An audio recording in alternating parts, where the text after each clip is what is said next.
Hello and welcome to the Dagger. I am Ramsey Mackin with my co-host Rajan Rao, and we're here for episode 4. Is it? I think it's episode 4 now. It is. To talk about NBA futures, and so we kind of been doing this NBA NFL alternating thing, and I think we're going to be mixing it up in the future episodes. But as we're in March, the NFL offseason and the NBA season's kind of starting to pick back up before the playoffs. There's usually always a lull in like February and March, especially because of March Madness. Um, it's important, I think, to have this conversation about NBA like long term, and we're really focused on the short term. Our podcast is going to be covering the playoffs in depth while it's going on April, May, and June. But for now, let's just have a fun conversation. We're going to be using a tier list to rank NBA teams based on how bright we think their futures are. Before I explain the rules for that, I just want to say again, shout out to my Florida Gators. Yesterday, Saturday night, March 29th, the Gators beat Texas Tech in a classic Elite Eight matchup, and it was unbelievable. I got to watch it in the student union with our friends, and it was so loud, man. I mean, just to recap, Rajan, I don't know if you saw the whole game, but Texas Tech was winning by 10 with a few minutes left to go. Thomas Hawk nails 2 back-to-back threes, and we've been having a pretty off shooting night the entire time. We had really rough defensive possessions too, letting them get inside all the time. We were winning at halftime, and we kind of blew it in the first, 14, 15 minutes of the second half. And then we got back-to-back threes. All of a sudden, the momentum and the energy in that building felt different. We couldn't even hear the broadcast because everybody was yelling. It felt like we were actually at a game. And then Walter Clayton Jr. hits probably the most clutch three I've ever seen, where he dribbles it out. I don't know if this was the first or second three. Actually, I don't remember. But he gets the rebound, dribbles it out, turns around, shoots it immediately, cash. And oh my goodness, I didn't in my head. Our friend Lennon was like, what's the odds that they actually win? And I was like, I'm gonna give him like 15%. When he asked me that, the ESPN app said 5%. That was like the actual analytics like odds that was given to UF when Texas Tech was up by 10, and we won. We ended up winning by 5, and now it's been decided all 4 1 seeds are going to be in the Final Four. The 2 games just wrapped up today, so we're going to be facing the Auburn Tigers next week. But yeah, it was just a privilege to see like Walter Clayton Jr., who's obviously most people's favorite player, and he's been our best player all season, All-American, hit those clutch threes. Some people compare him to Steph Curry and Jamal Murray, like watching him in that game. Like that man is incredible. And then Thomas Hawk, who will be back next year, who is a lot according to analytics, many analytics, our best player. When we made the March Madness bracket, that guy Evan Maya, he considers Hawk to be our best player and one of the best players in the country. So it was amazing. So we'll be talking about that next week. Final Four game on Saturday, and maybe we'll do a podcast after the championship if the Gators are in it. Anyway, Absolutely. any thoughts on the Gators? Well, I don't know. I did not think they were going to win. I tuned into the game maybe halfway through. I had a concert yesterday, so I was not paying attention to it at all. But I watched the game for a little bit, and Florida was behind, and it kind of reminded me of the UConn game, and I was getting a little bit scared because, well, we obviously we picked UF to go the distance, but I Mhm. didn't think that it was going to be like when they played UConn. I was like, okay, this is getting scary. They're not making their threes. They're not getting much offense going. They're kind of just surviving. The same thing was happening, and I was like really scared. And I didn't get to catch any of the last, I guess, whatever 5 minutes, 10 minutes that the crazy stuff happened in. It's unbelievable that they came back from being down 10 points. That's like unheard of. And it seems to me that this team is building an identity of being able to push through, not having a great shooting night, and not being able to play at their best that we've seen them play the whole season. If Right. they can play and they be this resilient in the Final Four and then the championship, the sky's the limit. That's even more, I think, heartening if you're a Gators fan, because you can see that they can push through adversity and not just be a good team when the goods are good. So, I mean, I still think that I'm not gonna lie. Yeah, I know we picked UF to win. I feel like Duke is gonna probably win because they haven't even looked challenged at all. But I really want the Gators to win. I really Yeah, want them to win. I want the Gators to win so bad, but the competition is getting like quite literally exponentially harder. And Alabama destroyed BYU. They made the Mhm. NCAA tournament record for the number of threes. They made 25 threes in a game, and they scored 113 points. And then they got blown out by Duke. Like, are you kidding me? Like, this is actually terrifying. All one seeds, Duke versus Houston will be an amazing game. Auburn versus Florida will be an amazing game. The championship will be an amazing game. I know there's a whole discussion you can have about the lack of upsets, but honestly, with all one seeds being at the end, at least we're looking for a really good final weekend, right? Um, but yeah, I'm pretty terrified too. We'll leave the Duke discussion for another week as we think more about it. But on the note of Cooper Flagg, he's actually going to be brought up multiple times in this episode because he is a key part to many NBA teams' future and this whole discussion we're about to have. So, yes. So, okay, let me just explain what we're going to do. So, Raj and I each have a tier list. And if you're not familiar with that, it's just a way of us being able to easily rank teams and group them into categories. And so we're going to give each team a rating or grade from A to F of how bright their future is. And my metric for that really is how likely are they to win a championship in the next decade. Okay. And so that's not a perfect representation of how what their future is like, but I think that winning a championship ultimately is the goal of every NBA franchise. I know many NBA teams fall short. Many NBA teams can be really good and not win a title, and then many NBA players can be good and not win a title. And the whole thing of ring culture is pretty toxic. It's okay to not win a championship. You can still be an all-time great, but I'll remind you, like the league 10 years ago looked really, really different, right? Obviously, you had like Westbrook and the Thunder and everything. That was the first year that the Warriors won. Who knew that that dynasty would last at least or I guess a little over a decade?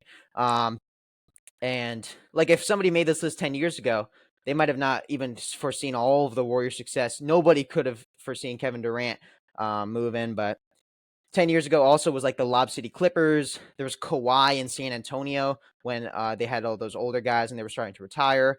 You had Jimmy Butler on the Bulls. That was a long time ago. Anthony Davis on the Pelicans. So yeah, things have changed a lot. And this conversation that we're going to be having, it's almost meaningless, but hopefully we're going to try our best just looking at where the talent is and maybe moves we might expect to happen, how teams are going to shake out. So yeah, any thoughts before we begin, Rajan? Are you ready to jump in?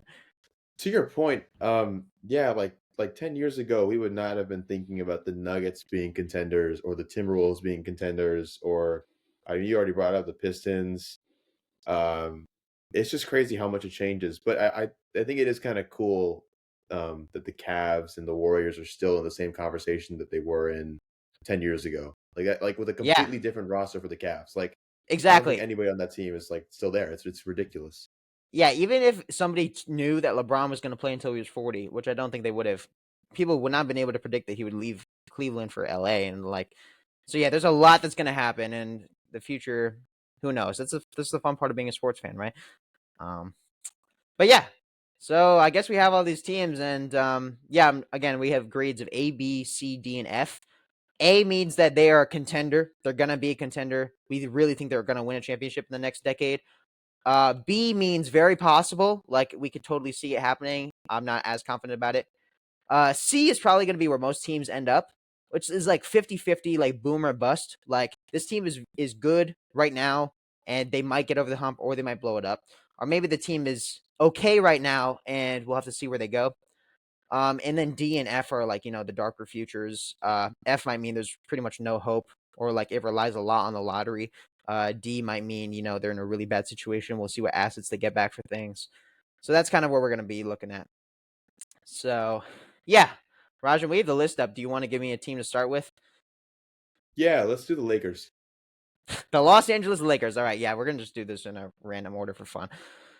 The Los Angeles Lakers. So of this tier list, obviously Luka Doncic and LeBron James. It's a very interesting concept. I just want to ask you, Rajan, how many more seasons do you think LeBron's going to play? Because my money after this season is on 2. I think it depends. I think well, how much time does he have on his contract? I don't know how close he is like by contract to retiring, or if he I'm has not. some kind of clause that can let him retire early or whatever. I'm not sure. I do think he's going to fill the rest of his contract. But I'm checking right now. I want to say 2 years left Okay. after this one, or this might be the last year. Okay, actually, yeah. So this is the second to last year. So next year is in full, and he has a player option, which he's definitely going to take. But then he's an unrestricted free agent in the summer of 2026. Okay, I think he maybe plays 3 or 4 more. No. I think 3. I think 3. 3. So Okay. I would say that this is you can almost argue that this is a 50-50, right? Because if he retires in the next couple of years, like if current Braun could like not age and just stay where he is for 5 years or 6 years, then I would say these could definitely be contenders with another draft pick or whatever, sign and trade, something like that. But I don't know about. I mean, okay, Nah, do you think that man. he'll? No, What dude. do The you the think? the conversation is about Luka. I think the fact that you have Luka Doncic means that you are a contender. Or like, I don't know, we could put him right below. But like Luka, Austin Reeves, and LeBron might be the best big three right now. Austin Reeves has been playing out of his mind, and they're on the defensive end. It's a little bit to be desired compared to some other trios you could pick, but like overall, that's probably the best offensive trio you can have in the entire NBA. And I think that they can win a championship this year. I don't know. I think they have a really good chance of winning next year with Luka and LeBron having more experience. They get to get a center who fills the need that they have. Um, and then I don't honestly even care if LeBron retires after next year. I think that they have Luka. And the thing that you got to remember about LA is the Lakers will always get the most desired free agent because everybody wants to go there. Like everybody's first choice is the Lakers, you know. Even Jason Tatum growing up was a Lakers fan, and oh my god, I don't know what I would do to myself if he ended up in LA one day. But like, I think you have to give respect to the franchise and put them as a contender or right below. I would say right below because I'm not gonna lie, like even with Luca and LeBron, even this year, I'm trying to think like how are they gonna beat the Thunder? Like I don't see Oh an yeah, avenue where they beat them. And if the Thunder are gonna still be the same core for the next 5, 6, 7 years, this yeah. young team that has so much draft capital. It's not that they're not a great team, and I think if they can avoid the Thunder in the playoffs, then you could argue that they're definitely contenders this year and next year. But with the idea of the Thunder being right like in the way, and we were looking at this before the podcast started, but like with them being the 4 seed and if all the top seeds win out in the first round, they go to play Oklahoma City in the second round. That to me is warding enough to at least put them in very possible. Okay, yeah. I also think that the Lakers will probably never be but better than the Thunder in the next decade. Maybe again, decade is a long time. So like in 4 years, Yeah. the Thunder might not be able to pay all their best guys, and then the Lakers can catch up. But let's give the Lakers a B plus. Yeah. Okay. I'm good with that. On the Okay. topic of the Lakers, I was actually thinking, can we just do the Mavs real quick? Sure. Sure. So the Dallas Mavericks, the curse of Nico Harrison. We already in our first episode got to talk about the history of the bad decisions he's made in the last 2 months. But yeah, no, the team is kind of screwed. Obviously, sorry, Anthony Davis and Kyrie Irving does sound like two good championship winning players that haven't won together, but like they could. And Klay Thompson, obviously, like he's not who he used to be, but also championship DNA. These guys are old and they are They injury are old. prone. Kyrie Irving has torn his ACL, and he has a player option this year to pick up for next year, and he guaranteed will because no team is going to give him the same amount of money to come play when he can't. So he's going to stay, and then after that he might leave. I don't know what the future holds for Kyrie and AD before they retire, but I think the fact that they got rid of Luka means they're in a really really dark spot. Um, Now, I did write down though that if you actually want to take a look at their salary situation, like there's some to be desired, and if you look at every NBA team by their salary hit, the Mavericks are eighth. Okay, so they have the biggest salary like payroll for every team that's not in the first or second apron, but they're still Mm, under the first apron. Um, as for their own picks, if you could take a look at that, Rajan, that would be nice just to see like what the Dallas's future sure. draft capital is. But if you want to just talk about the players they have now in terms of winning a championship, they are honestly in the middle of a tank right now, and they're probably going to end up in the low lottery. And again, any single lottery can change an entire organization's future. But I'm pretty tempted to put Dallas in like D, So what do you think? Yeah, I was thinking the same thing, exact same thing. For their picks, they have their first rounder this year and next year, and then they have they traded away their second rounder this year to Boston, and then got Detroit's second rounder this year. So they have uh, the two picks this year. They got their first rounder next year, and they traded away their second rounder to Houston for next year. Um, I would agree with you because they still have these great players, but future wise, they traded away a lot of their like all the picks from 2027 to 2030 in the second round are gone to different teams. And their first rounders are all kind of are reliant on them being in a certain position. Like their 2027 first rounder, they only get the pick if they're in the one or two pick. Otherwise, it goes to Charlotte. So this does not seem like a Oh bright future no. at all. Yeah, so I don't think that this is That is devastating. Actually, that alone, I'm looking at that right now. They need to be like the worst team in the NBA in 2027 to keep their pick. Um, I don't know who the top draft prospect that year will be, but yeah, they're just an aging team, and they have good players like Derek Lively. Like they have some solid young players, but nobody that excites me. Nobody, I think, at their age can be the best player on a championship team. I think AD and Kyrie are too old, and they're too injured with problems. So I'm just gonna give them absolutely a D plus, just out of a little bit of respect. sure. So let's go somewhere more interesting right now. Let's go the Pacers. Okay, the Pacers are interesting, and that's actually a pretty hard one to answer. I do like their team a lot. Okay, I like players like Tyrese Halliburton and Miles Turner. Turner has been there for quite some time, of course. And you look at guys like Nemhard and Naismith and Siakam, who they're giving quite a bit of money to.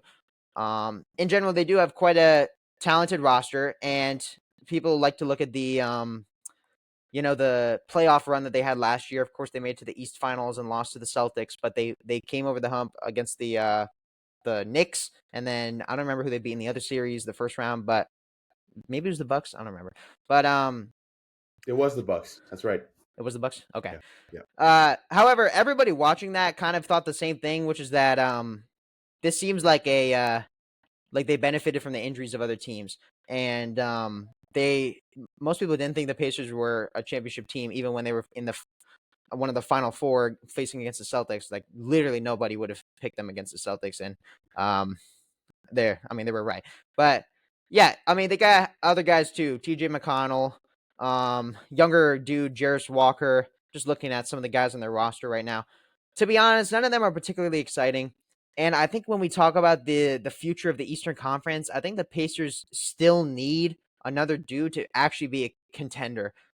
I was Nobody about has to say had that. them. Yeah, nobody's Yeah, had yeah. them in their They contender need discussion, right?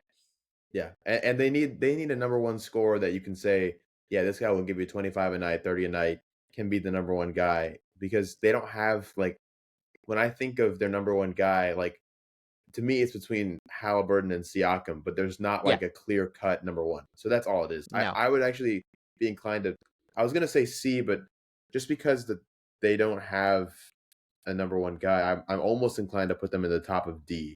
Only because it seems unlikely that they make it out of the Eastern Conference because of how good it's going to be.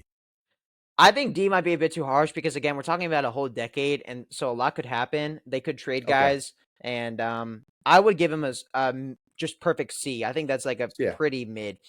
Even though I can get again with they're the that. 4 seed right now, they're a good team. However, the top of the East will be better for the next few years.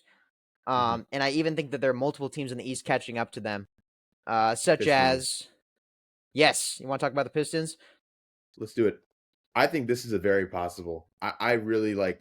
I think if they get a couple more people in the draft, Cade is the number one guy there. In fact, if Cade went to Indiana, I would lose my mind. I don't think that would ever happen. I don't But even know how that would happen. yeah, but like this is like a team that's maybe one or two people away from being able to make a serious run. Maybe some veteran experience, and they've got it.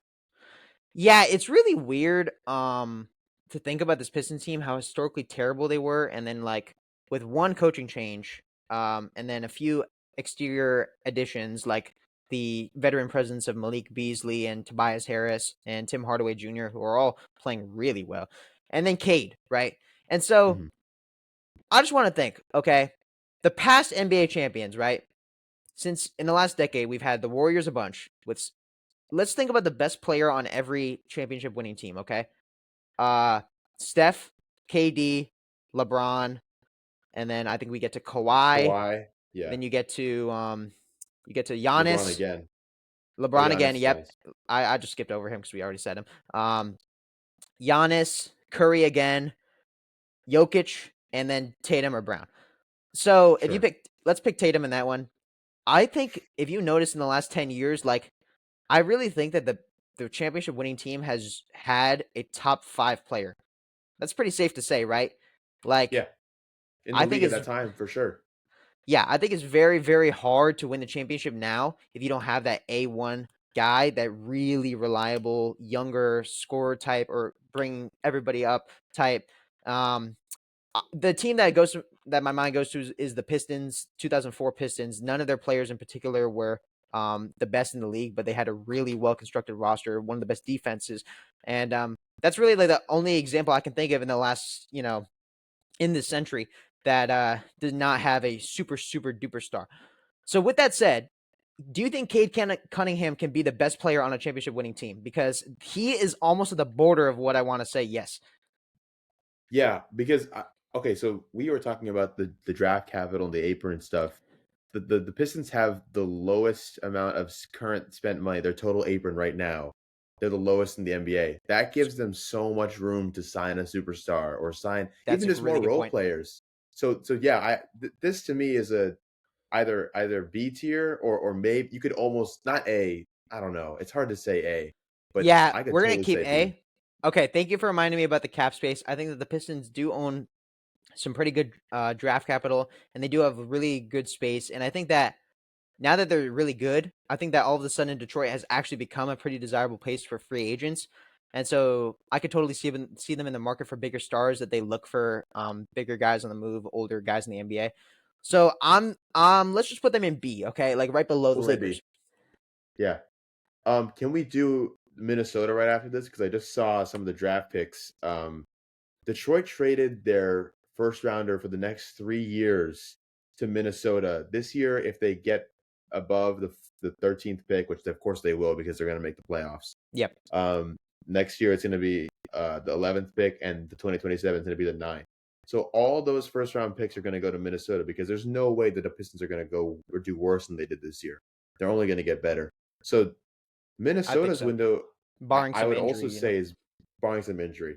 I would also say is probably B because of how bright Anthony Edwards is shining, and it feels like Julius Randle is finding his pacing and his rhythm in the offense where he doesn't have to be the flashy scorer, but he'll give you the 20 points in the most quiet way, under the radar type of player. Um, Yeah. The Timberwolves is interesting because if you want to take a look at that cap space, they're in a pretty desperate situation. Along with the Suns and the Celtics, they're the only other team that is in the second apron. So their moves when it comes to picking up players and signing guys is pretty limited. In fact, mhm. that's why they made the Cat trade because they realized how bad it was going to be if they paid Cat the money he deserved, and so they said we need to downgrade a little bit. And obviously, most people would say their team got a little worse after that trade, but it's been a long season, and the Timberwolves are certainly hitting their stride. They have been one of the best teams in net rating in the last month, last 10 days, I would say, or last 10 games. I think they're third or fourth. And Anthony Edwards, you want to talk about being the best player on a championship team? Without a doubt, 100% he can be. Like, there's no question about it. Um, Yeah, wi- After a decade, we might be talking about him in this next decade as being like a top 5 guy. So he has a lot of room to grow, and also he rose in the playoffs pretty significantly this past year against that series in yeah, Denver. Oh my gosh, that was incredible, right? So yeah. And to your point about the cap space, it is like they are definitely over the cap by a lot. It's a lot of money that they have to deal with. But at the same time, they have all those picks that are going to go to them this year and next year and the next couple years after that. So yeah, I would say, I mean, I would put them over Detroit because you can just 100%, like, it was not even a question that we just consider Anthony Davis as like, or not Anthony Davis, Anthony Edwards is like a number one guy on a playoff team. They'll give you the 35, 40 point games in the playoffs that are just crazy. I would be inclined to put them over Detroit right now just because they have a 1A and a 1B. Um, okay, yeah, and I'm still expecting them to get someone in the future. I don't know if Rudy Gobert will ever win a chip, but and his defense has been kind of showing pretty big problems in the playoffs. So we'll see if they ever move on from him. But let's put him at B plus, just like the Lakers. I'll put him below the Lakers just because Sure. I think the Lakers are kind of always going to be better. But yeah. Sacramento. Man, Sacramento's rough. Okay, so the Sacramento Kings right now are basically built like the Bulls. They are a aggressively mid team. They have been a play-in friendly team for years, and they just traded away De'Aaron Fox. But if you look at the talent on their team, they do have the likes of Zach LaVine and DeMar DeRozan. Obviously, that's a team with those two guys never going to win a ring. Domantas Sabonis, he's actually a really great player, but also, by the way, he just injured Jason Tatum like a week ago, so I'm not a huge fan of the guy right now. So I might speak about him more negatively than he deserves. But I think I do not actually think that he is as good as some people give him credit for. I think that in some aspects, I don't like to use the word stat patter, but I don't think that Sabonis actually contributes as much as his stats reflect. I think that his defense too, in particular, is not as good as it needs to be for a center. And he's a really good offensive center. I mean, like him and Şengün are kind of in that a similar boat. I think Şengün might be even better this year, but that's a conversation for another day. But like overall, overall, Sabonis is a great player, but like when I just look at the core of this team, I'm not excited at all about their championship prospects. And they have good younger guys too, obviously, but right now they've just been hovering around the play-in. They're probably not going to make the playoffs this year. Anything can change with a pick, by the way. Like the Hawks, I think were in the play-in last year, and they got the first pick, right? So if chances happen, if Cooper Flag ends up in Sacramento, this conversation is really different. But um, you let me know about their picks. I know I was about to say. in terms of cap space, they're kind of average. So I don't know. So their picks, I mean, they have to get. So they're not even. I just looked at the draft lottery like simulations, and I ran about 6 of them just now, and in none of them are they going to get the top 10, 11, 12 picks because they have a Yeah. thing with Charlotte, and so I mean, it's Oh. unlikely that I mean Charlotte's going to be bottom 5, right? So they're going to get one Yep. of the top 5 picks. So that pick is gone, and Sacramento isn't so bad. They're not. Sacramento is not a bottom 12 team in terms of like the lottery. So I don't think that they're going to 1, 2, 3, 4, 5, 6, 7, 8, 9, 10, 11, 12. So that means that their pick goes to Atlanta, their first round of this year. So we could be looking at multiple years in a row of like being this like you said aggressively mid team that you put right in the middle of the NBA, and because of that and because of how their picks are working out, we could be in a situation where they don't have their own first rounder until 2027. Like it's very likely that that's the case. Oh, okay. Yeah, I think that they have okay talent. I think like Keon Ellis, I forgot to mention him. I like him a lot. He's a quite a good younger talent. Malik Monk. I can name guys on their team that probably will be shipped somewhere that would value them more. And so if the Kings blow it up, which they definitely should, then we could totally be talking about them as having a huge catalog of draft picks and ending up as one of those teams in the future. Mm. But as for now, I'm not excited at all about what I see, and so I don't know. Do you want to put him in C or D? Where do you want to? I was actually about to say this could be our first F because of Oh how no. dreary their picks look. But we could say D, below the Mavs, obviously. But Yeah, let's do D. I think we can get worse. yeah, we can definitely get worse. Um, okay, I want to do just a quick and easy one. So you let me know what you think about the Thunder. A A plus. May A I add? plus. Yes. The Thunder. You want to tell them about the salary cap? I'll tell them about the picks, which everybody knows that the Thunder have the biggest catalog of picks in the entire league, and they are currently on pace to, or nah, not on pace yet. Maybe they might win 70 games. They're the youngest team in the NBA. They're the best team in the NBA, and I'm a Celtics fan. I admit that the Thunder are better than us right now. I still think we can beat them in the playoffs because of the experience thing, but oh my God, the Thunder are set up for more success than any team. And if you look at it from the reverse in terms of like amount of cap space, with the lowest being the best, they're top 5. They're number 5 in cap space. This is a scary, scary, scary team. This is like This is like when the Warriors were like on there making their moves before they won their first ring, where they just have so much space and they have all this depth. This is The, the scariest team the depth is in the incredible, NBA. and Yeah. Shea is at the end of the day one of the best players in the world, top three, no question, and he can be the best player on a championship team. So Oh, yeah, speaking this of this is MVP a dynasty in odds, the making. yeah, Shea is minus 5,000 right now. So R.I.P. my man Jokic. yeah, this is the scariest team, scariest future, scariest everything right now, and I mean the next 10 years in the NBA, not even a question. And the thing is, because of the culture that's been built around the city, I mean, I can't see a situation where Shea would ever want to leave. This to me screams Steph Curry in Golden State, where he just stays there his whole career, and maybe J Dub switches out, or one of the Williams switches out, or and any of their other like great role players. I mean, maybe they get traded and Yeah, get the bigger contract somewhere else, but we'll he's see. gonna stay there. We'll see. I think Shea definitely will. And I also think that it's such a great destination because of their cap space, and they just have this championship window right now because of how little money they owe all their best players because they're all so young, which is so unbelievably good. And no other team is in that situation. Even the other teams with low cap space, like the Pistons or Magic, like they're not at the level of the Thunder, not even close. So the Thunder also, because of the space, are a top tier destination for a potential really good older player who wants to win a chip who can help you. They'll just bring him in, give him, some of their elite bench pieces like Aaron Wiggins, who saved basketball, or Isaiah Joe or something. I don't know. I'm jealous. If we can actually talk about if you wanted to be an NBA fan, whose stock should you buy into? Now, if you want to be a bandwagon, you might as well just buy into the Thunder because like it's not a full bandwagon, and this is the best time. Um, but we'll think about other teams that would make it less likely that you're a bandwagon. Um, Hmm.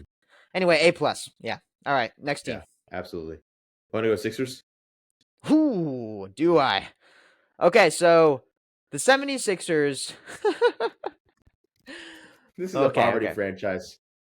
Poverty franchise. The 76ers have been working on this little known uh thing called the process for a long, long time. They picked Joel Embiid in 2014 with the hopes that he would save their franchise. They later picked Markelle Fultz, and they picked Ben Simmons, and they had Jimmy Butler, and they had Tobias Harris, and they had James Harden, and now they have Paul George and Tyrese Maxey and Mr. Jared McCain, and oh my God, this team has done nothing. They have nothing, nothing, nothing to show for it. It has been gone on for so long. I guess the only thing you have is Mr. Joel Embiid's MVP, which shout out to him. In that season, I don't know if he even deserved it over Jokic, but at the time it was a fair pick. But yes, Joel Embiid might be on the worst contract in the NBA. Second worst. We'll get to the worst. He plays in Phoenix, but Joel Embiid, with his constant injury issues, despite how good he might be, is a genuine problem, and he is a terrible asset. Despite, again, when he's on the court, he can give you 30 easily. He played really well in the Olympics. He almost sacrificed that success for the in the name of the Sixers season. But it's like with Embiid and Paul George's contract, 4 years, $180 million, getting older, getting worse every second. Podcast P not working on his game. And then you have okay. I'll admit they do have decent younger prospects. They have Quentin Grimes, who's playing really well. Dudes like Maxey and McCain definitely can be on a championship team. And at the end of the day, Embiid definitely can win a championship. However, I do not think that the 76ers, with Embiid as their best player, they will be doomed, forever doomed, and they will never be able to get over the hump. And I think that the money situation is so bad. Um, this is terrible. So, Rajan. Yeah, I was gonna say. So we were just talking about the draft simulations. So there's a world. So right now if they get the top six, if they're one of the six worst teams in the league, then they'll get a top six pick. They'll get number six. And we were Yes, just having some they are simulation. they're the fifth worst right now. So Fifth worst. they could go anywhere, but if they're the tops, if they're a bottoms, they get a top six pick, then they keep the pick. What happens otherwise? I was gonna say it goes to the Thunder. And if they're a bottom four team next year, it goes to the Thunder as well. Oh, if they're Yeah, not, sorry, if they're not a bottom four team next year, it goes to the Thunder. So I think either yeah, I think the Thunder get at least like one of their picks. If it right. doesn't convey this year, I think the Thunder get a chance at it next year. That's how it works. So Yes. now there is a world though where the Sixers get like Cooper Flag, right? Right. And then I mean, think about that starting lineup. You have Maxey, McCain, Hmm. Cooper Flag, Joel Embiid, and I guess Paul Quentin George. Grimes or Paul George. If everybody's healthy, I'm imagining PG starts, and it might be Grimes over McCain actually. So yeah, I Wow. think that Yeah. Flag can come into the NBA and immediately be that good. I fully believe it. So that'd be weird. The problem is though, I don't think it's responsible to have that discussion where you pretend everyone's healthy. It's not going to happen. Hmm. Yeah. Yeah. I think for these guys, it would probably be a D because there is a glimmer of hope where next year none of them are hurt. That's the starting five. McCain's the sixth man, and all of a sudden this looks like a genius decision where you have this like one older superstar, aging superstar, and these four new guys that are just like tearing it up right now. Like in terms of like a young core, if you just take those, let's say you take Embiid out of it and you put McCain in, and you just think McCain, Grimes, Maxey, um, who are the other two I'm missing? Sorry, who are the other two? What? Grimes, McCain, Maxey. Oh, Hmm. Flag. It would be four.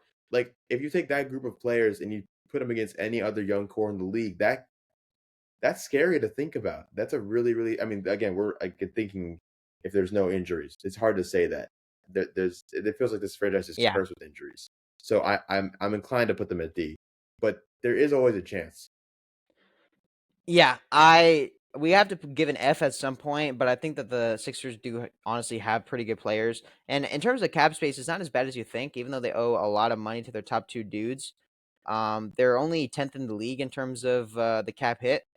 But yeah, the Embiid contract, which is 51 million a year, Paul George 49 million a year. It's unbelievably bad, unbelievably bad. I'm sure a lot of other players on their roster will get paid more, like Oubre and Yabu, the man from France. But at the end of the day, D. And I D. would probably have them over the Mavericks. Actually, I don't know about you. Do you think over or under?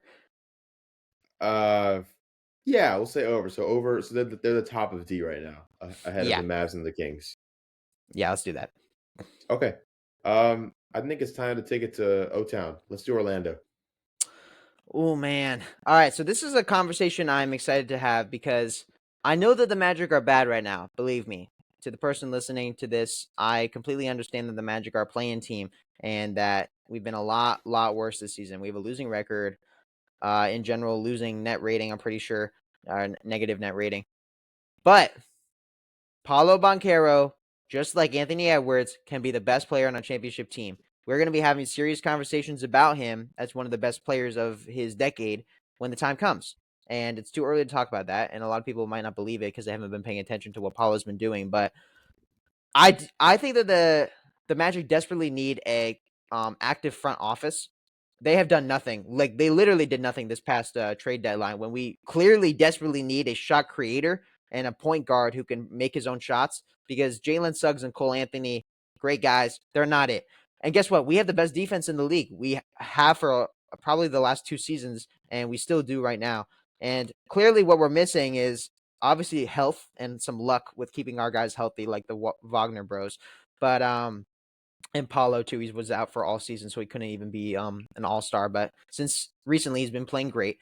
And yeah, the Magic clearly have holes that can easily be fixed with a couple additions, just like the Pistons were fixed. And I think that the Magic deserve to be in the same conversation as the Pistons as a bright future that's almost there. So, do you agree? I was going to say their pick situation is amazing. They're basically guaranteed two first rounders this year. They're basically guaranteed two first rounders next year and the following year.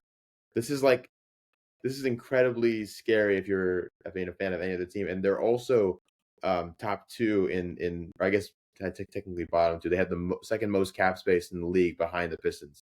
Yeah, Bang. this to me is easily a B tier. Easily a B tier. If not, I mean, you can't say A right now, but come on. I mean, I'd almost be inclined to put them maybe not over the Timberwolves. Do you think over the Timberwolves? I would say Uh, definitely behind the Lakers, but I think that I almost like thinking because of Minnesota's cap space issue and their picks issue.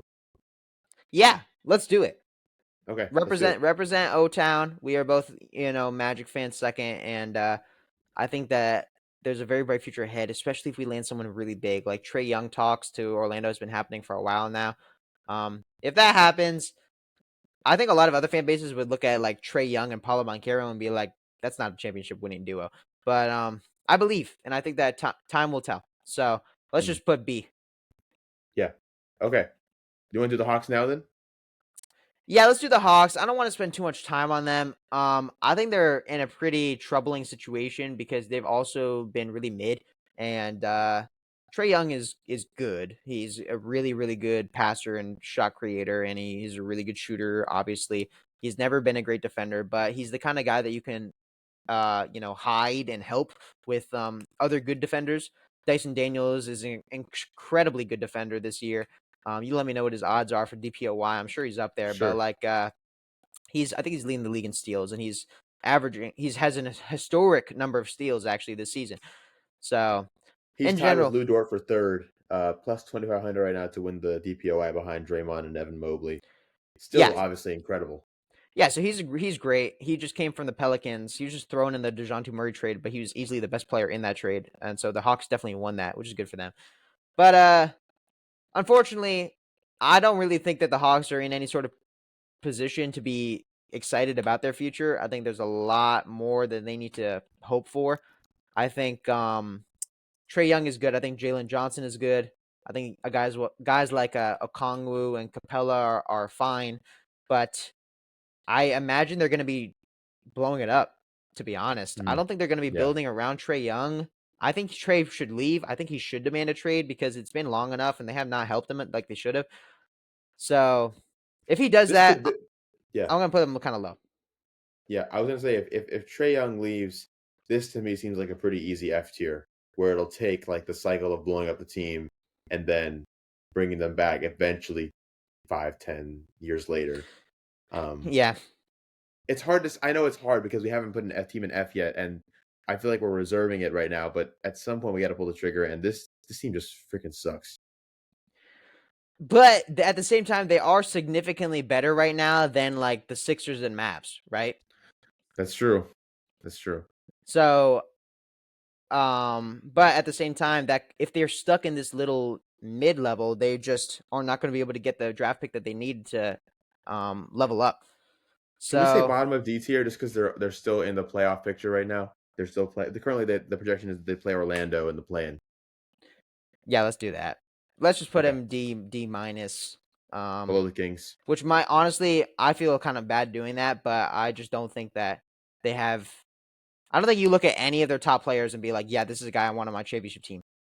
If they somehow make a Cinderella run this year, I will be like thoroughly depressed. And we're gonna take this clip and post it and say, look at this. We have no business in this. We have no business talking about sports. We should retire. Yes, I I don't want to put anything on the line, but sure, if the Hawks make the finals, How you'll about this? shave your We'll head, shave our right? heads. Oh, yeah, that's right. Okay, I said you'll, not will, but No, you and me. who's we? Okay, fine, I will. But hey, Okay. check out the sweatshirt, buddy. Celtics info.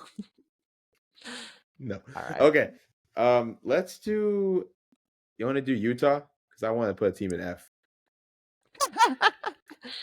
Yeah, let's put a team in F, bro. Okay. There's no conversation to be had. Utah, I have looked at their roster. I've seen their games. They have zero players that are worth keeping. Zero. They have okay, to be fair, like Laurie Markkinen is good. He should leave to go to a team that wants him. Isaiah Collier, good prospect, dude from USC. He was Bronny's teammate. Um, Colin Sexton, John Collins. Yeah, you can tell I'm just listing players I know, and that none of them are exciting at all in the slightest. So, um, The only thing that's like redeeming them right now is that, like, if we go through the simulated draft picks, they get Cooper Flag as it stands right now. yeah, they have a very good chance of getting Cooper Flag. They have a 14%, and so if he ends up there, that's all that she wrote. Then they could win a title. But just trying to be realistic a little bit, like I don't like anybody on the team. We should just put them F. Like you never know. Yeah. Yeah.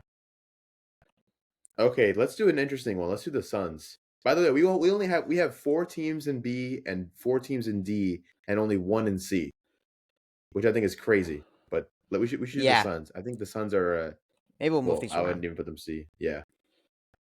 Okay, so the Suns, I think are screwed, and I think they are in a potentially worse spot than the Sixers. And the reason why I mention that is a few things. First of all, this team is terrible, right? As soon as they built that big three with KD, Booker, and Bradley Beal, nobody thought it was going to work. Even me, as soon as I saw that, I was like, really? Like another big three? This is not working. Clearly, these guys are not going to fit well together.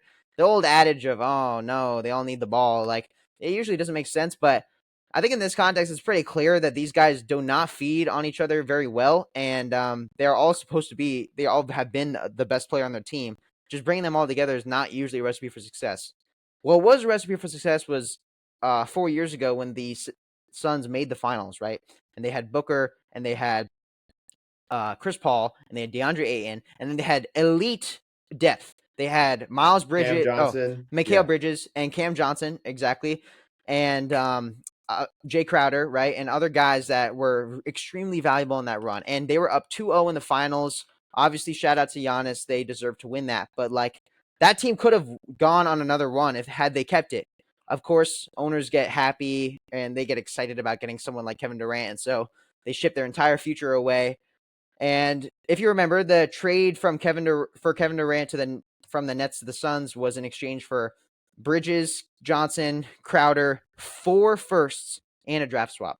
So if you go take a look right now at Phoenix's draft picks, you'll probably find that they owe several of them to the Brooklyn Nets, which makes plenty of sense. So KD is still amazing, right? And Booker, he is in his peak right now. He's an extremely valuable asset. Bradley Beal, I mentioned worst contracts in the NBA. He is the worst. There it is.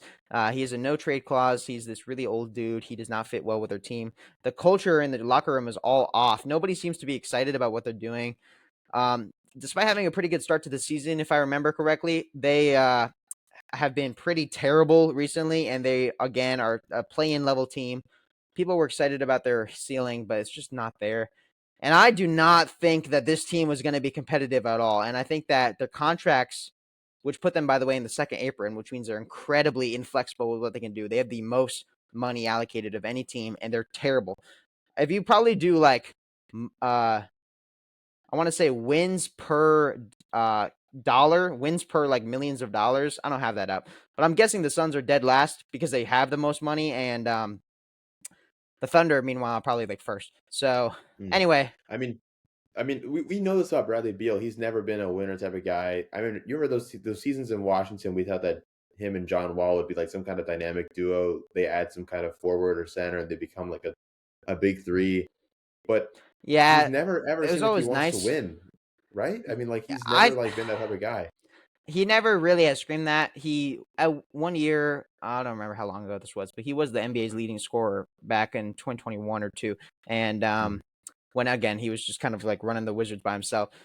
Uh, but yeah, I remember those Wizards series against the Celtics and everything, and like Bradley Beal has always been a fine NBA player, but he's not going to win a title. And they have the worst contract, the worst asset in the NBA that nobody wants, except for potentially a terrible, terrible team that takes it on to get a bunch of draft capital, which Phoenix doesn't own. So Yeah, they had nothing. then you realize that there's no way they can move off it. So then the question is, and this is a really serious conversation, either Kevin Durant or Devin Booker have to get traded this offseason. I'm pretty confident about Mhm. it. I don't think the Suns can just sit around and do nothing. I think that it's much more easy to say KD will get booked. KD will get moved because Nice. That was I good. didn't even mean that. A lot of teams clearly would use KD, and we can talk about them. But like the Rockets, for example, or the Thunder, are teams We that could have see space. we could see Beal to the or not Beal, Booker to the Magic. I would love to see that. Like a guard that could bring the ball up and then also obviously give you 20 a night, score on his own. That's scary to think about in his prime. Yeah, I 100% agree that Booker to the Magic would be unbelievable. So if it's not KD that's moving, there's a really serious conversation to be had about D-Book saying, I want out. But the Suns have shown a lot of respect to Booker. He's the only one that's stuck around since their finals run. And they've kind of tried, I guess. But if Booker demands a trade, they'll probably get really good returns for him. He is a really, really good player. He's the type of guy you'd get 5 first-round picks for. Meanwhile, KD, definitely an older dude, even though he was traded for 4 firsts in a swap. At this point in his career, he's probably more valuable for I don't know, 2, 3 picks and maybe 1 or 2 guys. However, I think that the Suns can't even take on more than one dude due to the problems with their contracts. So, all that being said, it's pretty rough. We'll see what they get, but where do you want to put them?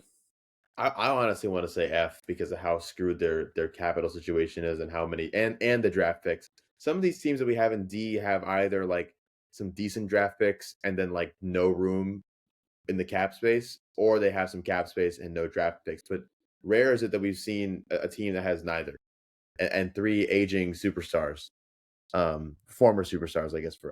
I still think KD is amazing, but it's to your point. No one's gonna want to take Beal. No one's gonna want to trade that much of their future for KD, who could go down with an injury anytime and just be done. That's scary to think about for a prospective team.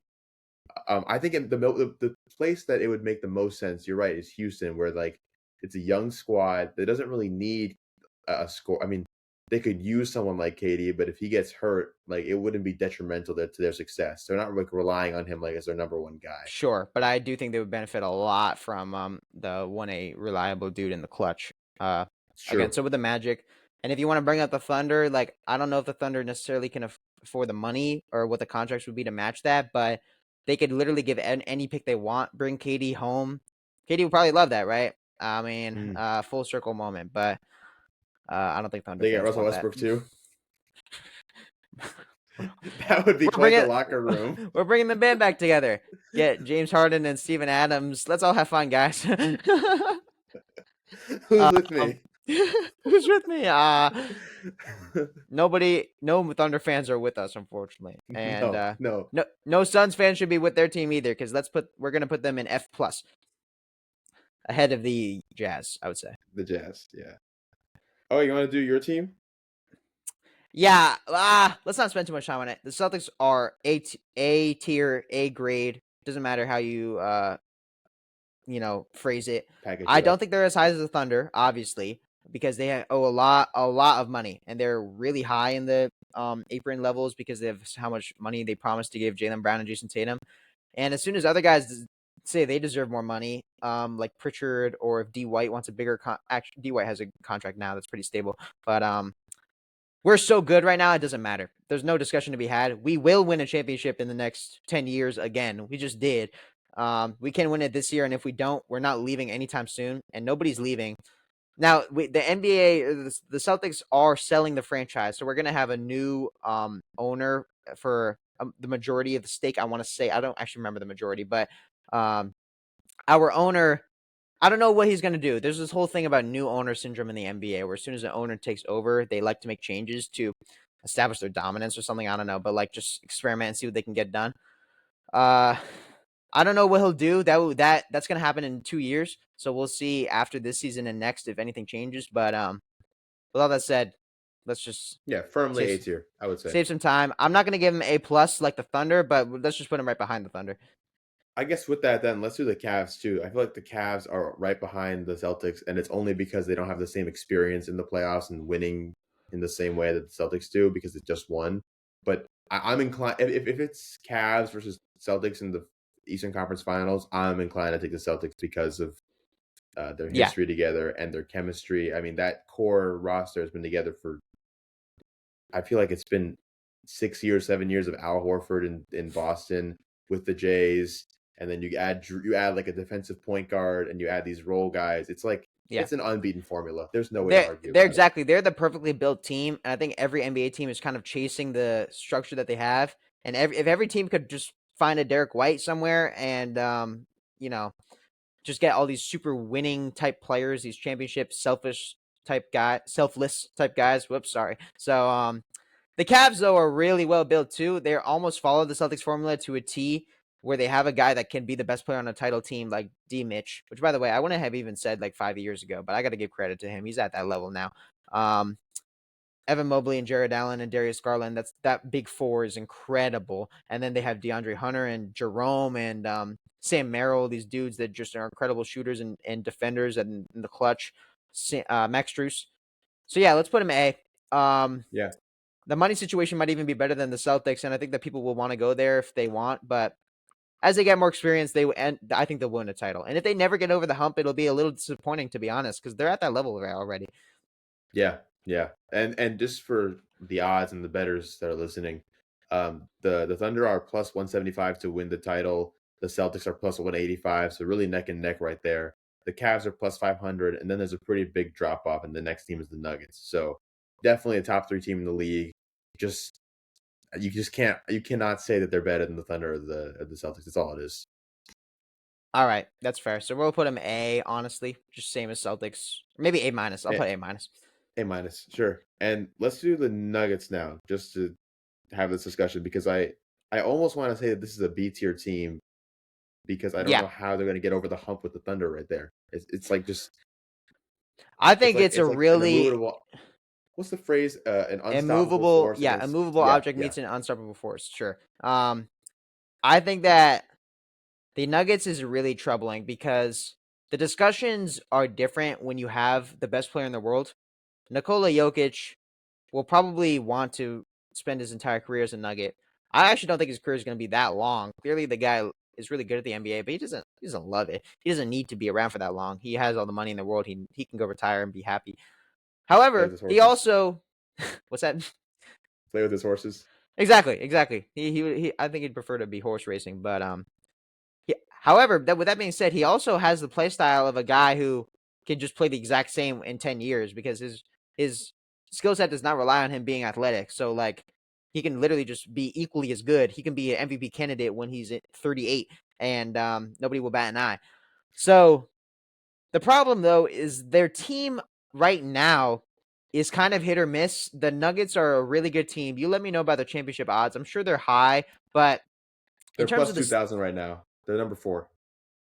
really, number 4. See, I find Yeah, that a little bit surprising because despite the fact that I agree that they have the best player in the world, I don't think that they really have a chance against the Okay, maybe saying they don't have a chance against the Thunder is a little problematic, but like there's pretty stiff competition against the Celtics and the Cavs and the Thunder, and then guys you like could the almost argue the Lakers. Lakers too. Yeah, yeah. So, but I guess if you do want to look at a lot of other West teams, I would pick the Nuggets over them. So, okay, I mean, anyway. draft wise, they're kind of screwed. They've given. I mean, I'm just Mhm. looking at it right now. They don't have a second rounder until 2028, and that's only if they are 31, 32, or 33. Otherwise, it goes to the Wizards.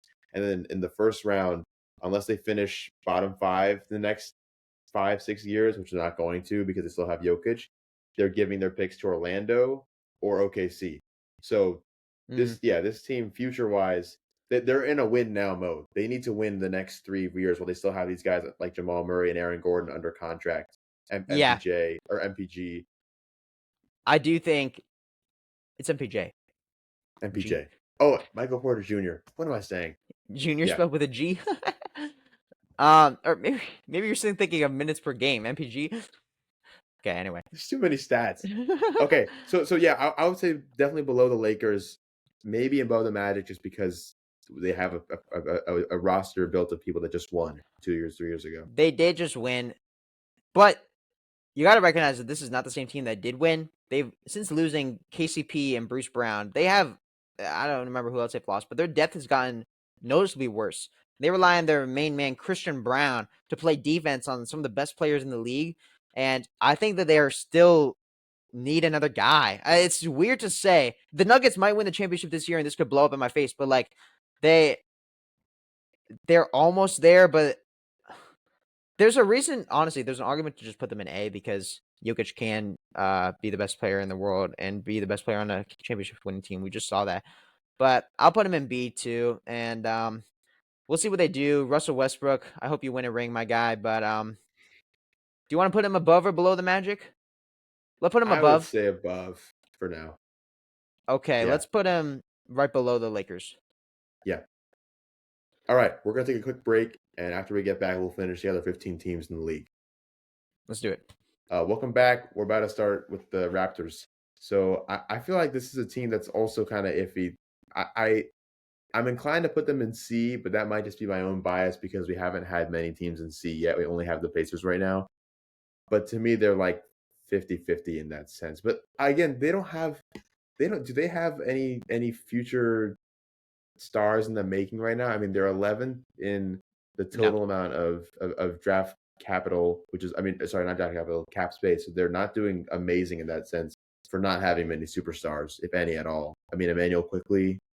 I guess that's all I can think of. They okay, their main guys, right?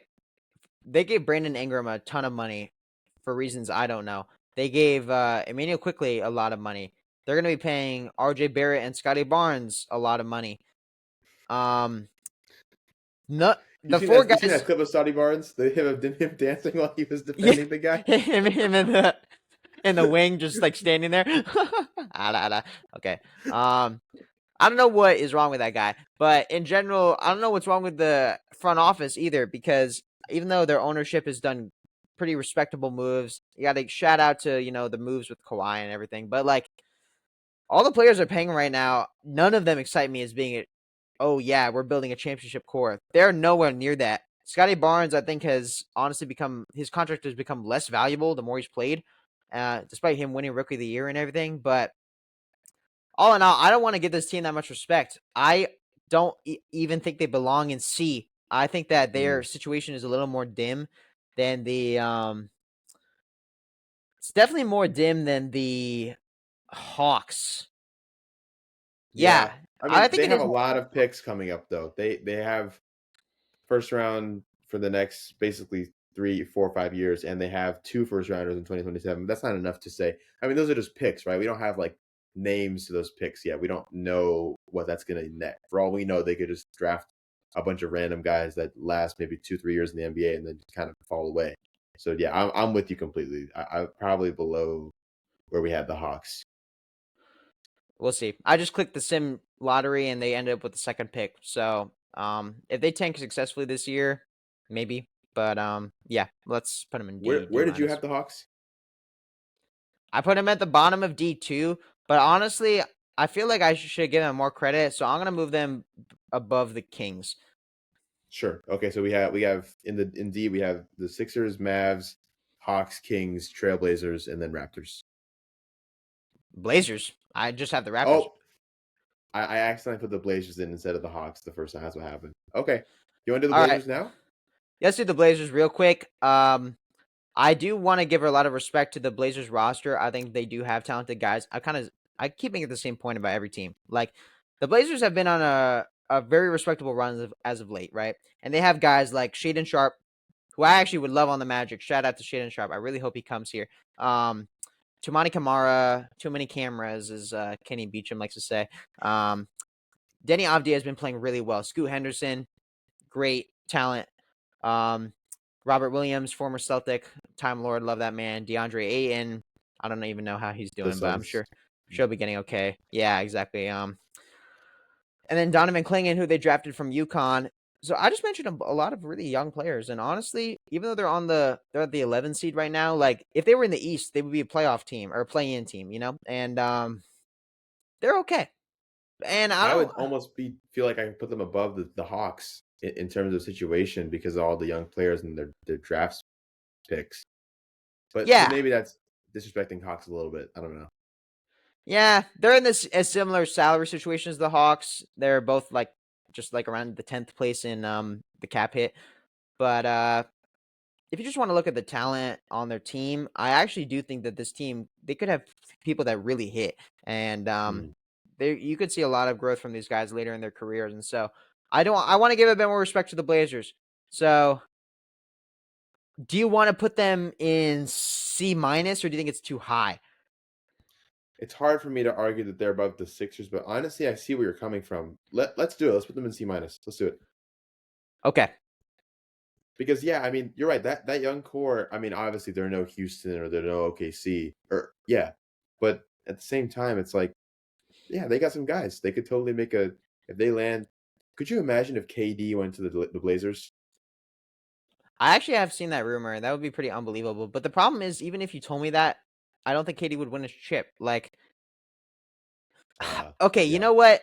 No, C is too high. Nah, I'm just trying to think Yeah. about it. Like the the Blazers need. They do not have a guy at all. They don't have a. None of their players I would even confidently say can be the second best player on a championship team. So C is too high. But F is too low. So I'm gonna put them in the middle of D, like below the Hawks. So below the Hawks. Okay, okay.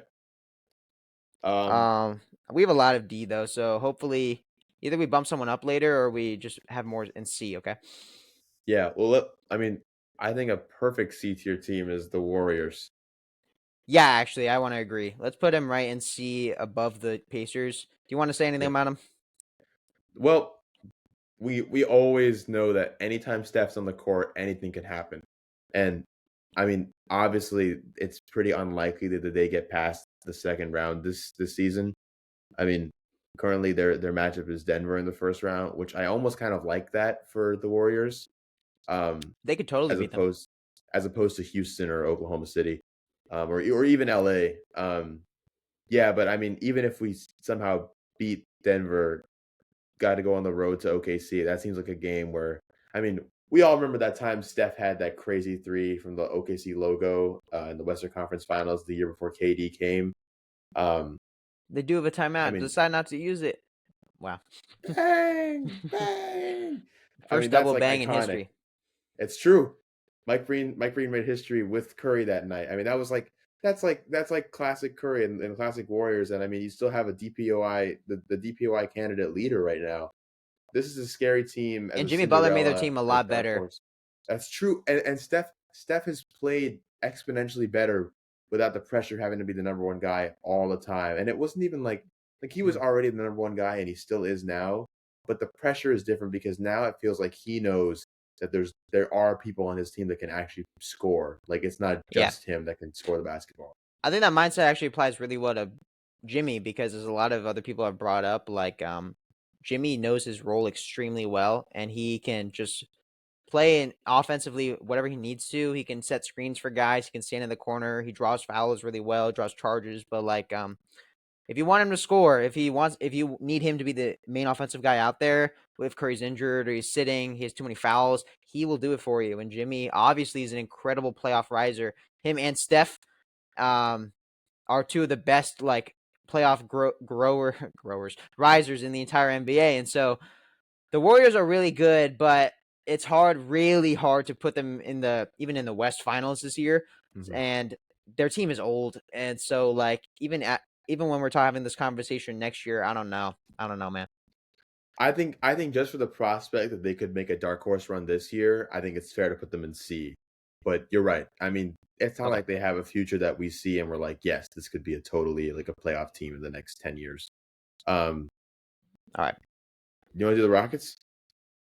Yeah, let's just make this quick. I really like this Rockets team. They are really talented. They have a ton of really good, extremely promising young talent. Jalen Green, Amin Thompson, Tari Eason, even the guys like Dylan Brooks and Steven Adams, of course. And I'm sure I'm forgetting many other players, but their team is really well built. And Oh, Şengün. Shangoon, Yes. thank you. Thought of it at the Yes. same time. That's who I was forgetting. This is a great team, and they're in a situation now that was even better than the situation that the Magic were in last season. And so hopefully they don't fall off a cliff or anything, right? And I think that the Rockets are really promising destination right now for free agents, and so I totally see them in the market for guys of the style of Kevin Durant. And their money situation is fine. Their pick situation, I believe, It's is good. fine, right? Yeah. It's good. Yep. So they'll be getting some picks, and they don't have to send out many of them. So with all that said, I'm feeling pretty good. I not S or sorry, not A, but they definitely are a B. Yeah, and I almost put them below. I put them below the Lakers and above Denver because of their how promising Really, their future is. Yes. dude, are they higher than the team with Jokic though? But what does the team with Jokic have for the next 10 years? Low key And we Jokic, bro. just I don't know talked if he's about leaving. we just talked about how the Warriors could totally fleece them in the first round. Okay, but the Rockets are a really good place for a good player to go, right? Like Devin Booker to Houston, for example, if it's not KD, like he would immediately make their team. I guess you can't Contenders. even say best in the West because of the Thunder, but right there, second. So, and they Yeah. are second. All credit to them. Without that guy, they're second right now. But they're not going to win the championship. They're just too young so far. So Okay, so say I we'll have know it below Denver. I would put them below Denver, above the Magic. Okay. It hurts my heart to say that. Uh, Yeah. Really quickly, let's do the Spurs because I would like to put them in A. What are I your am thoughts? with you. We don't even need to discuss below the Cavs because the Cavs have real. I mean, come on, it's the Cavs, but the Spurs are right there. And if I mean, they're not in the running for the number one pick, right? Like in the same way that the other teams are. I don't think. You can click the sim lottery button a lot of times, dude, and I guarantee that they'll get it eventually. I just clicked it once and they got the second pick. It could happen. Oh, I clicked it and they got Cooper Flag. That would be ridiculous. That would actually like I don't know what I'm gonna do to myself if Cooper Flag ends up in San Antonio. I might never watch basketball again. I'll give up. Like this team has to go in S because Victor Wembanyama will probably be the best player in the world in the next 5 years, and you can him and De'Aaron Fox, like that is a championship winning duo. Uh, so yeah, that's all there is to be honestly, said. I can put them above oh my goodness. Oh, excuse me. I can put them above the Cavs if you want. Okay, sure. We'll take. Well, I mean, yeah. Or I if you mean, don't want to, it's fine because the Cavs are clearly elite right now. But no, I never mind. almost Never view mind. Wemby as more of a 1A guy than I do D Mitch, though. I don't know how to Oh, explain it, but yeah. I do too, and I think Wemby's defense is infinitely better than Donovan. So let's You put the want to do it? You want to put them Spurs. above? Let's put the Spurs third because I just think if you think about dynasties, like, is there a team that can win multiple chips in the next 10 years? The three teams that your Without a mind go doubt, it's to those three. Yeah. it's got to be Yeah. those three, much more than the Cavs, right? Yeah. Absolutely. Okay, so next one. On the opposite end of the spectrum, the Charlotte Hornets. Who? Because it's so weird. You see that clip of LeVar talking about how uh, he wants all three brothers to play together because he said LaMelo will like sell out the stadiums, but he'll never be the one to like lead them to a championship. Like it feels like that's exactly what's happened. He'll score. I'm pretty sure he's. I mean, before he got hurt, he was top 10 in the league in points. Like he was playing obviously very great basketball, but they just don't have a team that's like. I mean, you can't really get behind them. Their average age is like 23. It's like it's just like so mid that I can't think of any reason why they would have a chance to go for. I mean, something drastic would have to happen. I mean, there is a situation where Cooper Flag goes to them, right? I mean, they're in the contention for him, but Yeah, that's I'm actually quite inclined to likely. think I'm inclined to think F because Um, I don't see a world where even if they get yeah, Cooper Flag, it works. I don't see it. I think I think Lamelo is great, but I don't think he's the best player on the championship team. I think he should go to the Magic, and I think that we should throw the bag at him. That would Uh, be awesome. Yeah. Yeah. but with that said, besides Lamelo, they have good players like Brandon Miller, obviously, who is a really young, promising dude, and they're the draft pick this past year, Salon, and then I could list some other guys on the team, but I'm not excited by this team at all. Uh, I don't think it's as bad as the Jazz because like they do have Lamelo at least, and they could get assets. And actually, if you want to talk about assets, by the way, the Hornets do have a lot of good draft picks, so you can check Mm. that out for me. But like overall, it's not terrible, but I'm not optimistic in the slightest. So I will put them Maybe um. F was too harsh because they have three. All in all likelihood, they'll have three number one picks in 2027. Um, All right, well then let's put him low D. so Eh, like below the Raptors. He yeah Yes, yeah, yeah okay. yeah. Okay. And then All right, let's think about another team. So I want to talk about the Brooklyn Nets really quick. I don't think that they're really interesting at all. I think that they're another Cooper Flag destination. I think it'd be really exciting for Flag to be on that team with Cam and Cam. Wow, Cam Thomas and Cam Johnson. But overall, that team again that also has no really good prospects, and they're just in the tank watch for a while. Here's something to say though, or notice. They have 3 first rounders this year. Huh. Huh. Now that's like enough to make me think, wow, like they got a lot for that Kevin Durant trade, and I feel like it probably paid off more than obviously the Phoenix Suns got. Um, Hmm. I'm inclined to put these guys in D, but I could see how if you get Cooper Flag, you could almost make the case for C, like a low C tier team, maybe high D tier team. But I don't know. This doesn't seem that dreary, does it? Yeah, let's just put him in D. Okay. Let's say, can we say, will we say above the Sixers and the Mavs? Because I'm simply basing this off the draft picks, which we know are 50-50 and they could be whatever. But Okay, I don't sure. know. Okay, so above Mavs, below the Sixers. Yeah. Okay. The Bucks.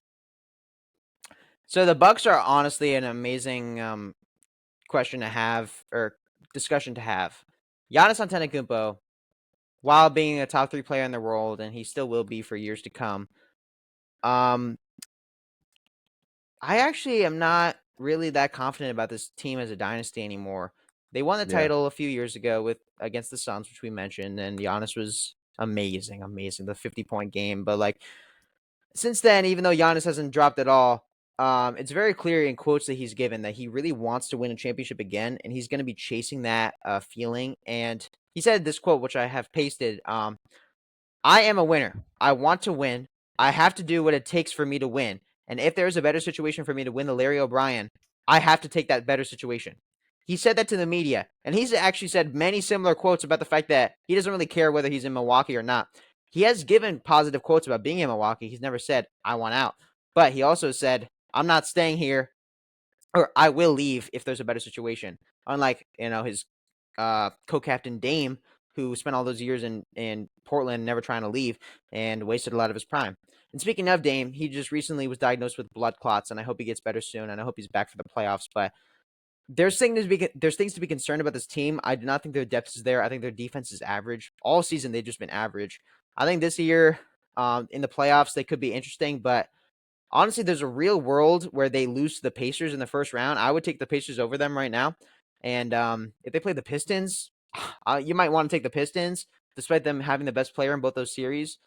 But anyway, with all that being said, I am not optimistic about the Bucks' future. I want to put them in 50-50. Yeah. Below the Pacers for sure. But yeah. I mean, if Giannis leaves, they're basically over. They don't have Yeah. the capital to make this worth. And as we were talking about the aprons, they're also over the first apron, so they're top. I guess you could say bottom 7 in the amount of cap space they have and the amount of restrictions they have, along with the Nuggets, the Lakers, and the Knicks. So yeah, not a bright future at all. Um, let's do the Knicks real quick. Um, Yeah, the these Knicks, guys are I also interesting in that. Yeah, go ahead. I just want to say I think they belong in B tier. I think they're a really, really talented team, but they have some clear fatal flaws. But like they still could win a championship. They just feel like the team that could win a championship. So I'm actually more inclined. Okay, so if we did B, it'd be bottom of B, right? There's no way they can be above the Pistons. do you really think the Pistons have a better chance of winning a title in the next decade than the Knicks do? That's pretty hard for me to say. Yeah, it is hard to say. I'm just looking picks wise. They have okay picks, and I mean the only other thing is that they don't. I mean they're over the first apron as well. But I mean, do you think? Okay, it's not that I don't think they're a good team. It's that like in the East, do you really think that over the next 10 years there's a world where they beat the Pistons or the Cavs or the Celtics or even the Magic if the Magic get really good in the next 5 years? Like I just don't see it. Maybe when they're healthy, sure, but it's hard for me when they're on a hot streak in games. Of course, they can go toe to toe with anybody, but it's hard for me to think that they could ever beat any of those teams in a 7-game series for like an Eastern Conference final. And then to have to go and travel to OKC or whatever team we have or the Spurs in the next 5 years, I don't see it. I honestly think that their offense is so incredible that they can. I think that Tom Thibodeau can be the kind of coach that is a championship coach. I think their roster as it is constructed now can't. And despite how talented they are, and we've seen that lineup of the Nova boys with Cat and OG and everything, but like they still need to do some moves. But I actually do think that there's very reasonable moves they can make to immediately become better. I don't know if they trade one of their key guys.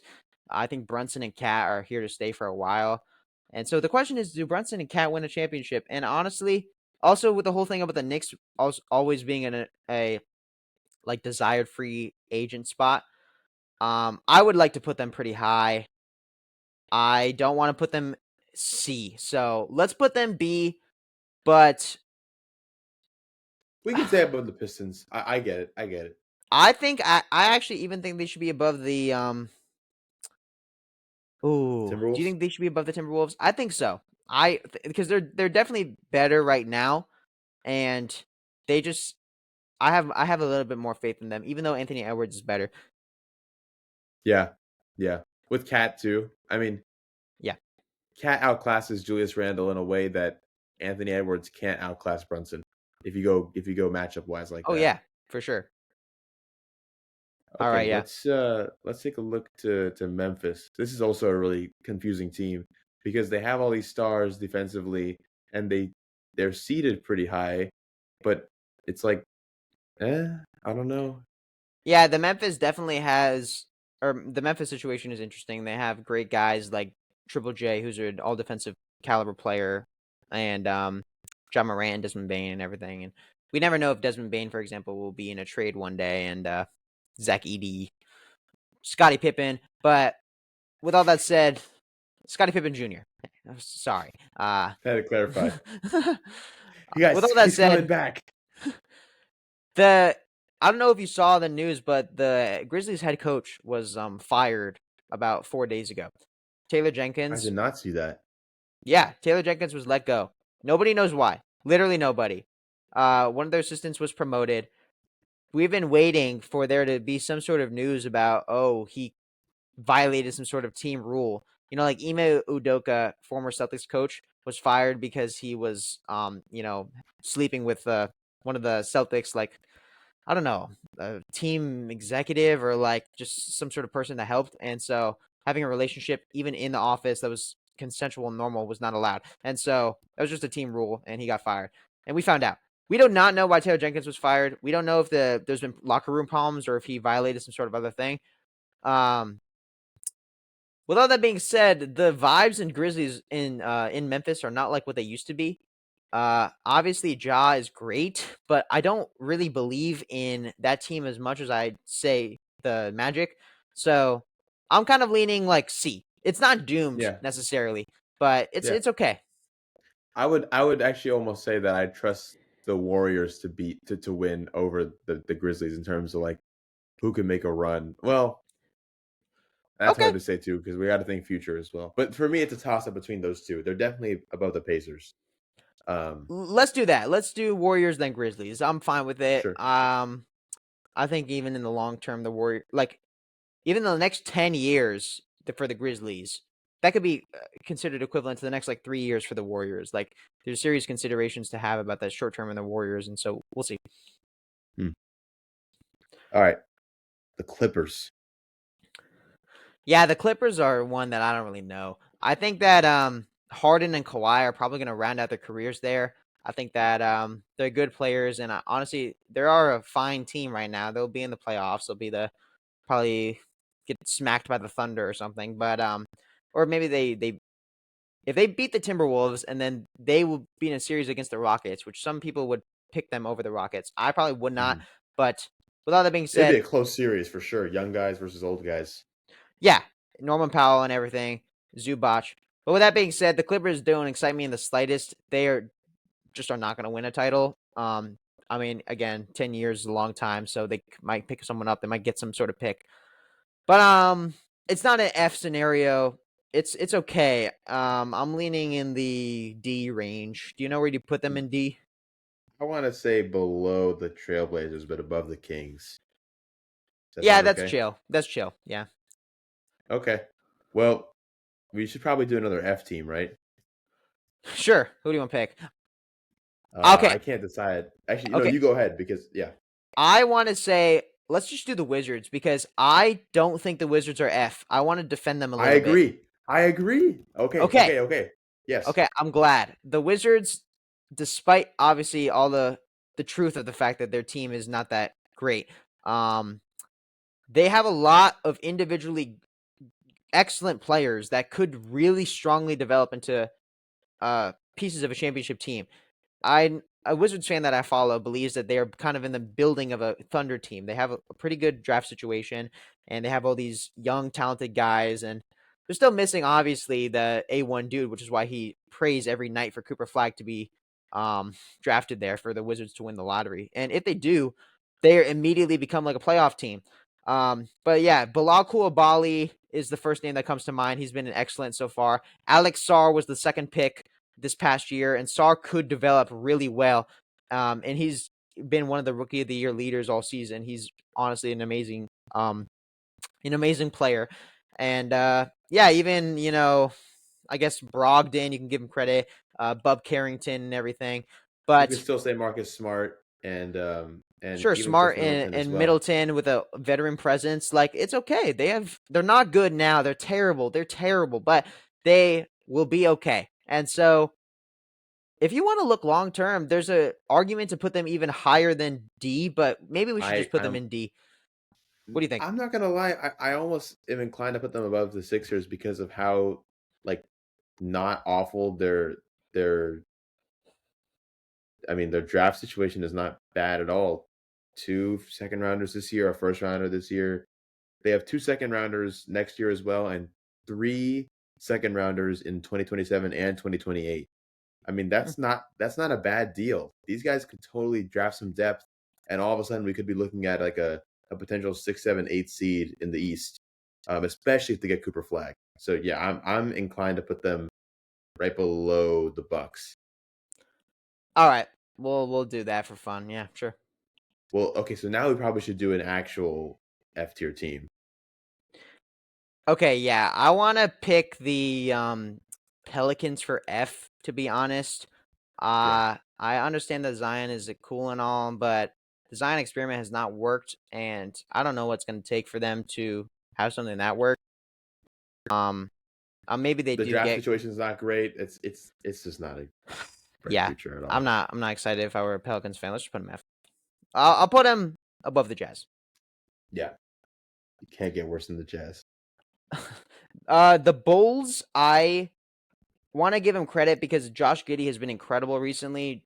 Giddey and Kobe White are much better than people expected them to be, and they're probably going to give Giddey a lot of money in the offseason, but he's definitely not going to be a player on a championship team anytime soon. And so there's just so many teams in this D tier because all of them are like probably not going to be contending anytime soon, but with the right situation, might get lucky.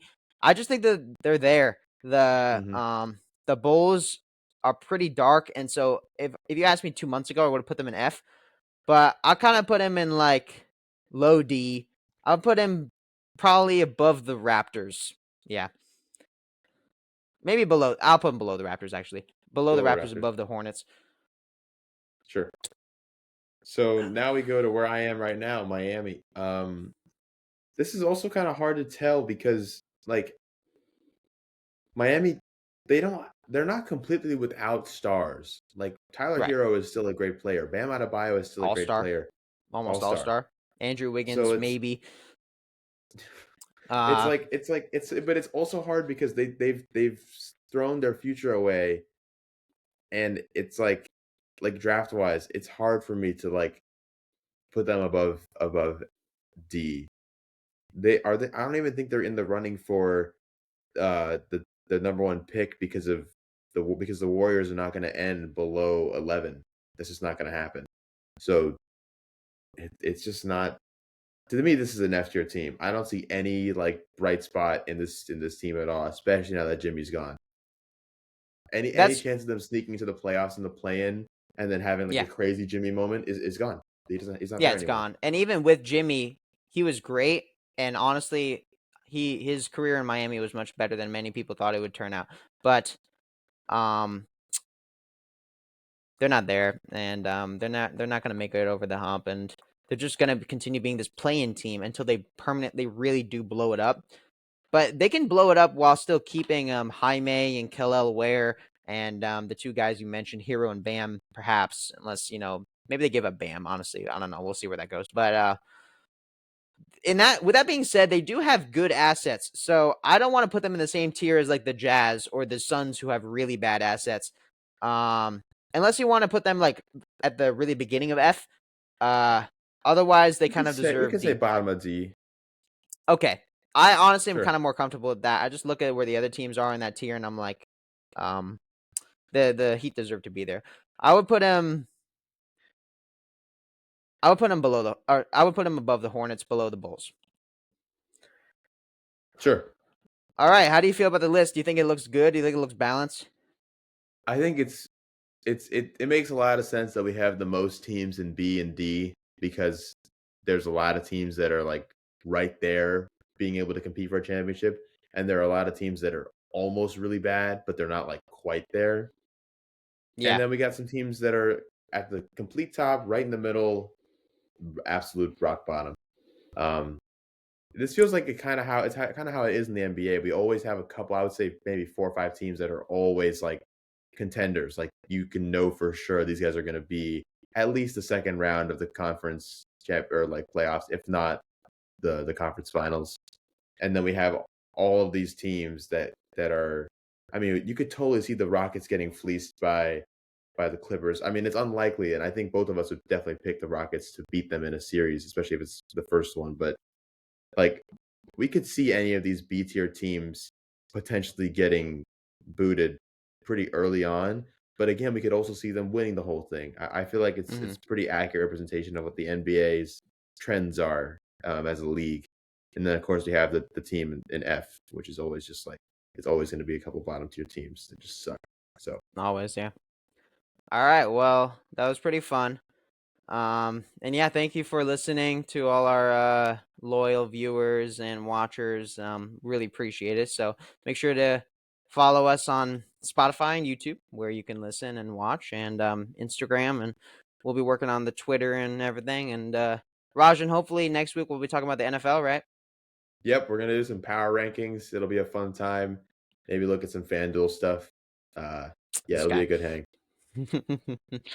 All right, yeah, come The back. hotline number is on my desk. I'm just saying. I like my friend today was talking to me about downloading Hard Rock Live using his code, and I was like, dude, I might have to. Yikes! Really? You need to get He get out of he was Miami. betting he was betting on tennis sets right now and like video games. This guy doesn't even watch tennis. It was crazy. I couldn't believe it. He was like he's about to put $600 on Djokovic winning in less than 2 sets. I don't even know the stats. It was like something crazy. I don't know. Yeah, I need to get out of Miami. Call the number. Anyways, Alrighty, yes. Thank you everyone for listening. We hope you have a great week, and take care. Yeah. we'll see you next time. Bye.